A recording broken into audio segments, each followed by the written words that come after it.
Harry Potter and the Half-Blood Prince.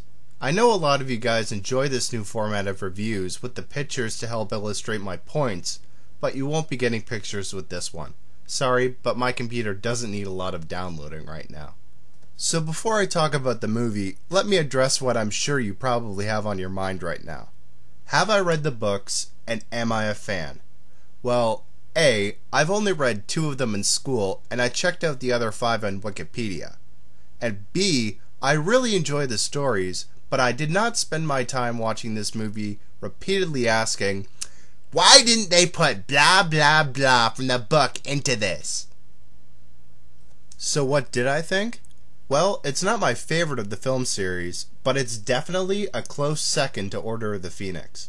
It was a great movie. The emotions heighten, and there's a lot of stuff to keep you entertained, from magic spells to character arcs. It was definitely worth the money. One thing I enjoy about the Harry Potter films is all this magic feeling both genuine and original. They do very impressive things with the visual effects, and it feels like a world you can almost reach out and touch. The performances get better in this film, with Harry, Ron, and Hermione all thrown into a world of romance, heartbreak, and of course, life-threatening experiences. But here, it's more of the first 2 than the third. The movie goes with a bit of the high school romance storyline more than ever. Was it boring?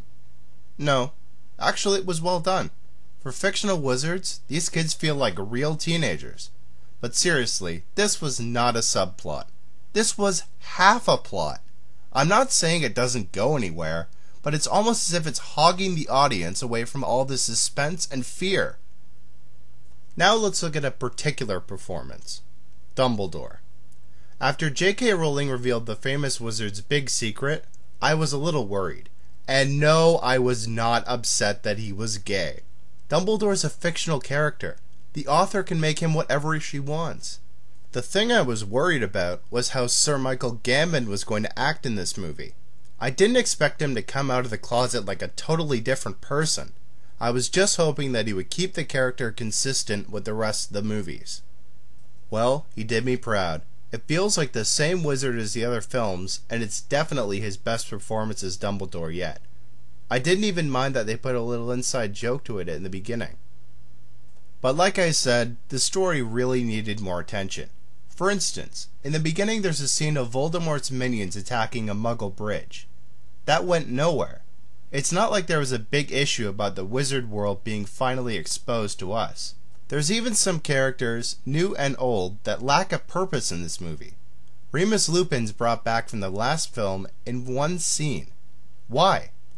Luna Lovegood seemed to have no purpose in this film other than being Harry's date. But then again, that role could have just been easily filled by Hermione. Even introducing Malfoy's mom in this one seemed to lack no purpose. Now I know that all these guys are in the book, but seriously, if their characters are going nowhere, is it really worth bringing these actors in and not waiting for the next one?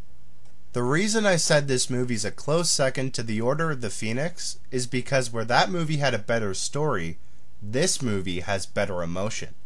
There are parts of this film that choke you up and nearly brought tears to my eyes.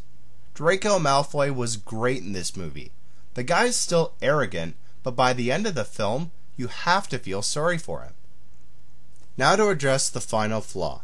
This movie really doesn't stand out on its own like the other ones. Whereas most of the films tie up the majority of the loose ends, here they really keep too much hanging on the edge. By the end of the movie, it's pretty much spelled out for you. S-E-Q-U-E-L.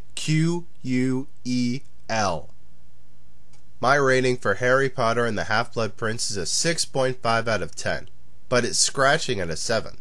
If they can get a greater story than The Order of the Phoenix and better emotion than this film combined for the final installments, we're gonna have an awesome movie to watch next year.